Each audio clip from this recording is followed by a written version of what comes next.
जरा सोचिए, अगर ये कहा जाए कि गुरुत्वाकर्षण मतलब ग्रेविटी असल में कोई फोर्स है ही नहीं, कोई खींचने वाली शक्ति नहीं, तो फिर ये है क्या? आज हम ग्रेविटी की इसी पहेली को सुलझाएंगे और जो हम बरसों से जानते आए हैं उसे एक नई नजर से देखेंगे। अगर कोई अदृश्य खिंचाव नहीं है तो फिर क्या वजह है कि हम सब जमीन पर टिके हुए हैं और सारे ग्रह सूरज के चारों ओर एक तय रास्ते पर ही क्यों घूमते हैं?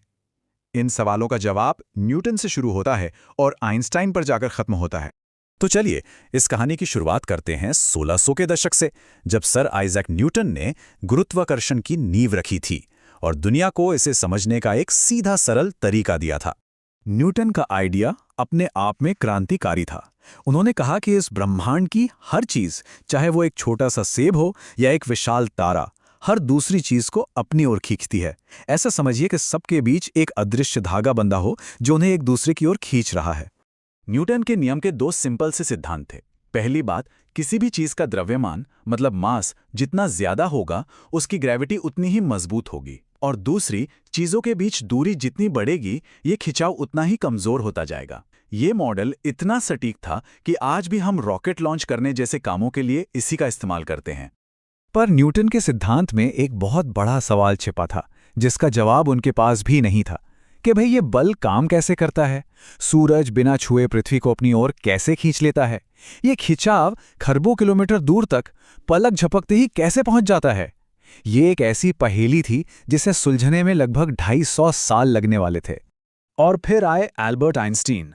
उन्होंने ग्रेविटी को देखने का एक ऐसा क्रांतिकारी नजरिया पेश किया जिसने फिजिक्स की दुनिया को हमेशा के लिए बदल कर रख दिया। जरा देखिए, न्यूटन और आइंस्टाइन के विचारों के बीच लगभग 250 साल का फासला था। ये विज्ञान में एक बहुत बड़ा कदम था जिसने ब्रह्मांड को देखने के हमारे नजरिए को ही पलट कर रख दिया। यहीं पर आइंस्टाइन का मुख्य विचार आता है। उन्होंने कहा कि गुरुत्वाकर्षण कोई खींचने वाला बल है ही नहीं, ये असल में भारी चीजों के द्वारा हमारे ब्रह्मांड के ताने बाने, जिसे उन्होंने स्पेस टाइम कहा, को मोड़ने या झुकाने का नतीजा है। आइंस्टीन के इस मुश्किल आइडिया को ये रबर शीट वाली एनालॉजी बहुत आसानी से समझा देती है। सोचिए कि स्पेस टाइम एक ट्रैम्पोलिन की तरह एकदम तना हुआ है। अब अगर आप बीच में एक भारी बोलिंग बॉल रख दें तो चादर नीचे की ओर धंस जाएगी, एक गड्ढा सा बना देगी। अब अगर आप एक छोटा कंचा पास में लुढ़काएं तो वो क्या करेगा? वो सीधा जाने के बजाय उस गड्ढे के चारों ओर घूमने लगेगा, है ना? और सबसे जरूरी बात यही है, बोलिंग बॉल ने कंचे को अपनी तरफ खींचा नहीं। कंचा तो बस उस घुमावदार रास्ते पर चल रहा था जो भारी बॉल ने पहले ही बना दिया था। तो ये गुरुत्वाकर्षण का बल नहीं है, ये स्पेस टाइम की ज्यामिति यानी कि ज्योमेट्री है। और ठीक यही हमारे सौर मंडल में हो रहा है। सूरज, जो कि बहुत भारी है, अपने चारों ओर के स्पेस टाइम में एक गहरा मोड़ पैदा करता है, और हमारी पृथ्वी उस छोटे कंचे की तरह बस उसी मुड़े हुए रास्ते पर चले जा रही है।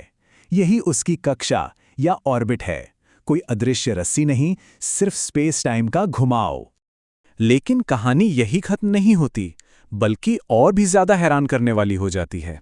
आइंस्टीन की थ्योरी के मुताबिक गुरुत्वाकर्षण सिर्फ स्पेस को नहीं बल्कि खुद समय को भी मोड़ता है। इसे कहते हैं ग्रेविटेशनल टाइम डायलेशन। इसका सीधा सा मतलब है कि जहां गुरुत्वाकर्षण ज्यादा मजबूत होता है वहां समय की रफ्तार धीमी हो जाती है। जी हां, बिल्कुल सही सुना, समय हर जगह एक ही गति से नहीं चलता। इसका एक ठोस उदाहरण देखते हैं।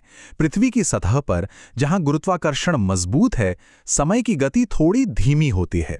वहीं अंतरिक्ष में चक्कर लगा रहे सैटेलाइट्स पर जहां गुरुत्वाकर्षण कमजोर है, समय थोड़ा तेजी से बीतता है। और ये सिर्फ एक किताबी बात नहीं है। जो हम सब अपने फोन में जीपीएस सिस्टम इस्तेमाल करते हैं, अगर वो समय के इस छोटे से फर्क को रोज ठीक ना करे तो उसकी लोकेशन हर दिन कई किलोमीटर तक गलत हो जाएगी। आइंस्टीन की थ्योरी आज हमारी रोजमर्रा की तकनीक चला रही है। और अगर हम इस आइडिया को इसकी चरम सीमा तक ले जाएं तो हमें मिलते हैं ब्लैक होल्स। यहां गुरुत्वाकर्षण इतना भयानक होता है कि स्पेस टाइम का ताना बाना जैसे टूट ही जाता है। ये घुमाव इतना ज्यादा है कि रोशनी तक इससे बाहर नहीं निकल सकती, और समय तो लगभग ठहर सा जाता है। तो हमारे पास दो विचार हैं, एक न्यूटन का गुरुत्वाकर्षण एक बल के रूप में, और दूसरा आइंस्टाइन का गुरुत्वाकर्षण स्पेस टाइम की ज्योमेट्री के रूप में। तो आखिरकार सच क्या है? ये स्लाइड दोनों विचारों का सार है। एक तरफ है अदृश्य खिंचाव का सिद्धांत और दूसरी तरफ है ब्रह्मांड के ताने बाने के मुड़ने का सिद्धांत।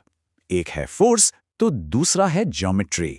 हकीकत यह है कि मॉडर्न फिजिक्स में आइंस्टाइन का मॉडल ज्यादा सटीक और मुकम्मल माना जाता है। ये उन पहेलियों को सुलझाता है जो न्यूटन का सिद्धांत नहीं सुलझा सका। लेकिन इसका मतलब ये नहीं कि न्यूटन गलत थे। आज भी हमारी रोजमर्रा की दुनिया में न्यूटन के नियम पूरी तरह से काम करते हैं। वो एक बेहतरीन अनुमान थे। इसे समझने का ये खूबसूरत तरीका है। हम एक ऐसे ब्रह्मांड में नहीं रहते जहां हर चीज को अदृश्य धागों से खींचा जा रहा है। हम एक ऐसे ब्रह्मांड में रहते हैं जो स्पेस और टाइम के सुंदर ज्यामितीय नियमों पर चलता है। तो अगली बार जब कोई चीज नीचे गिरे या सीढ़ियों से उतरते वक्त नीचे की ओर खिंचाव महसूस हो तो याद रखिए, कोई बल नहीं खींच रहा है। हम तो बस स्पेस टाइम के मुड़े हुए रास्ते पर आगे बढ़ रहे हैं। ये सोच में एक छोटा सा बदलाव है, पर यह हमारे ब्रह्मांड को देखने का नजरिया हमेशा के लिए बदल देता है।